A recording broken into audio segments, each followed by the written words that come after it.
નમસ્કાર Gujarat blind YouTube ચેનલમાં તમારું હાર્દિક સ્વાગત છે। અહીં સરકારી યોજનાઓથી જોડાયેલી તેમજ સરકારી નોકરીઓથી જોડાયેલી તેમજ વિકલાંગ લોકોથી જોડાયેલી તેમજ એજ્યુકેશનથી જોડાયેલી તમામ માહિતી પૂરી પાડવામાં આવે છે। તો અત્યારે જ અમારી ચેનલને લાઈક, શેર અને સબસ્ક્રાઇબ કરો। તો ચાલો વધારે સમયના લેતા વિડિયો જોવાની શરૂઆત કરીએ। નમસ્કાર,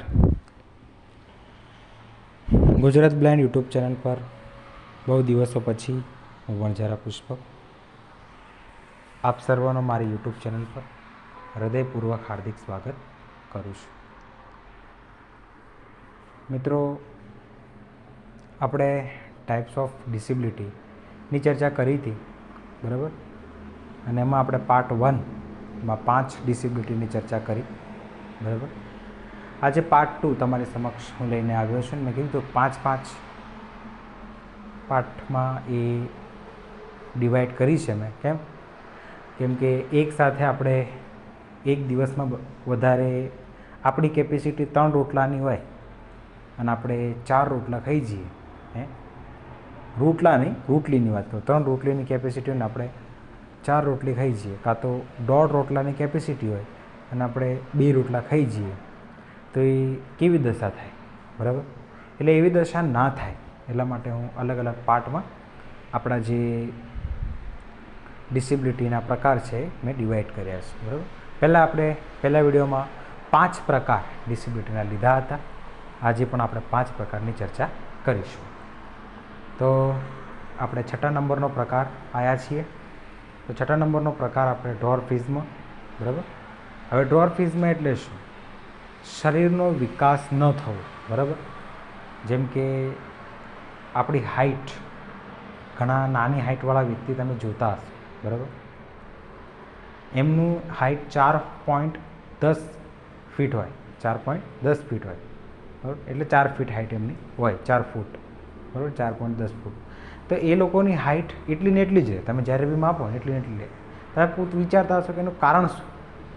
4થી ઓછી હોય કાં તો વધારેમાં વધારે 4.10 ઇંચ હોય, બરાબર? વધારે ના હોય, તો એનું કારણ શું? તો એ ડ્વોર્ફિઝમના લક્ષણો છે, બરાબર? તો આ 6ઠ્ઠી ડિસેબિલિટી આપણે ડ્વોર્ફિઝમ સમજ્યા, બરાબર? કે હાઇટ ન વધવી, શરીરના અમુક અંગનો જ વિકાસ થાય, કાં તો માથું મોટું થઈ જાય, કાં તો અમુક અંગ, બરાબર? આપણે આ વિડીયો સાંભળતા હોય, મેં આ શબ્દ બોલ્યો કે માથું મોટું થઈ જાય કે અમુક અંગ મોટા થઈ જાય, તો કોઈને હસવું બી આવતું હોય તો ખરા એમ ઊંડો શ્વાસ લઈ લેજો, તો તમે વિચારજો કે એની જગ્યાએ આપણે હોઈએ તો શું દશા થાય, બરાબર? હવે આપણે 7મો પ્રકાર જોઈએ એનો ડિસેબિલિટીનો। તો 7મો પ્રકાર છે સર્બર પલ્સી। સર્બર પલ્સી એટલે શું? મસ્તિષ્ક પક્ષાઘાત એને કહેવાય। આપણે શુદ્ધ હિન્દીમાં બોલીએ ને, અરે ગુજરાતીમાં તો મસ્તિષ્ક પક્ષાઘાત, બરાબર? હવે આ અસર તમે જુઓ તો સર્બર પલ્સીમાં એવું હોય કે તમારી જે શરીરની માંસપેશીઓ છે એ ઢીલી પડવા માંડે, બરાબર? અને કોઈક એક્સિડન્ટ દરમિયાન તમને કંઈક નુકસાન થયું હોય તો એ પણ સર્બર પલ્સીમાં આવી જાય, બરાબર? હવે બાળક એમ કહેવાય છે કે 1000માંથી 3 બાળક સર્બર પલ્સીથી પીડિત છે એમ કહેવાય છે, બરાબર? એટલે આ એક ડિસેબિલિટી છે। ડિસેબિલિટી નંબર 8ની ચર્ચા આપણે હવે કરીએ। તો ડિસેબિલિટી નંબર 8, તો ડિસેબિલિટી નંબર 8 આપણી ઇન્ટેલેક્ચ્યુઅલ ડિસેબિલિટી, એટલે એને કહેવાય બૌદ્ધિક અક્ષમતા, બરાબર? ઇન્ટેલેક્ચ્યુઅલ ડિસેબિલિટી એટલે બૌદ્ધિક અક્ષમતા। હવે તમે સમજી ગયા હશો કે એમ બુદ્ધિનો વિકાસ જેમાં ઓછો થતો હોય, બરાબર? અમુક અંશે એને એમ બુદ્ધિ લગતી થોડી ઘણી અમુક જે રોજિંદા જીવનના અમુક કાર્ય હોય એ ના કરી શકતો હોય તો એ ઇન્ટેલેક્ચ્યુઅલ ડિસેબિલિટીમાં એનો સમાવેશ થાય, બરાબર? લખી ના શકતો હોય, વાંચી ના શકતો હોય, બરાબર? આ ઇન્ટેલેક્ચ્યુઅલ ડિસેબિલિટીના 2 પ્રકાર પડશે, સ્પીચ ડિસઓર્ડર અને લેંગ્વેજ ડિસઓર્ડર, બરાબર?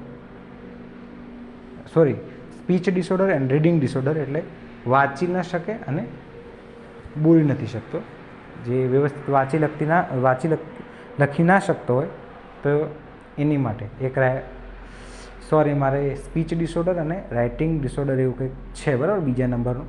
કંઈ નહીં, આપણે બીજા વિડીયોમાં એક્સપ્લેન કરી દઈશું, બરાબર. તો આ 2 પ્રકાર એના પડે છે, વાંચી લખી ના શકતો હોય અને આ બધાની સમસ્યાથી જો પીડાતો હોય તો ઇન્ટેલેક્ચ્યુઅલ ડિસેબિલિટી, બરાબર. હવે 9મા નંબરની ડિસેબિલિટીની આપણે ચર્ચા કરીએ. તો 9મા નંબરની ડિસેબિલિટી શું છે? તો 9મા નંબરની ડિસેબિલિટીની ચર્ચા કરીએ આપણે. તો એ ડિસેબિલિટી છે આપણી સ્પેક્ટ્રમ ઓટિઝમ ડિસઓર્ડર. ફરીથી બોલું છું, સ્પેક્ટ્રમ ઓટિઝમ ડિસઓર્ડર. હવે આ ડિસેબિલિટી શું છે? આ ડિસેબિલિટી એટલે એમ કહેવાય ને કે કમ્યુનિકેશનને પ્રભાવિત કરે, બરાબર.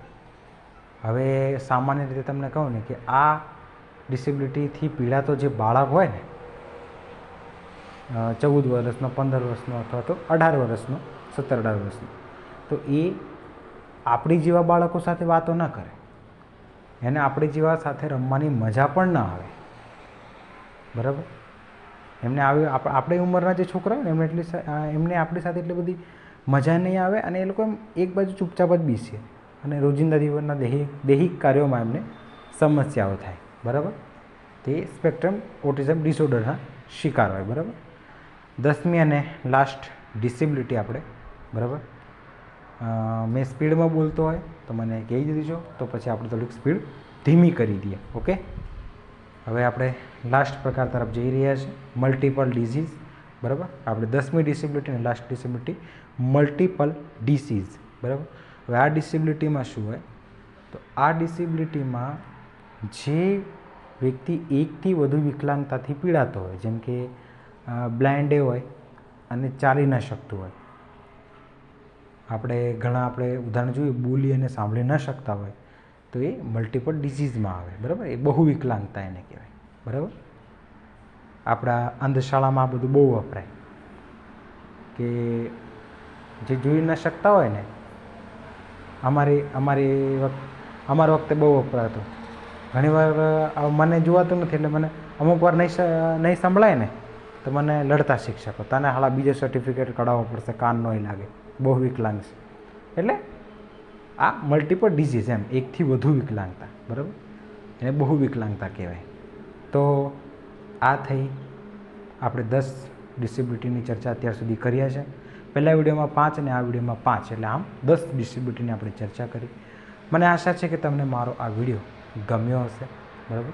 વિડીયો ગમ્યો હોય તો લાઇક શેર કરી દેજો, ચેનલને સબસ્ક્રાઈબ કરી દેજો. આવા જ વિડીયો તમને અહીં મળતા રહેશે. તો હવે આટલી વાત સાથે આપ સર્વથી વિદાય રહું છું. આપ સર્વ વડીલો જે સાંભળતા એમને પ્રણામ કરું છું. જય લુઈ બ્રેડ.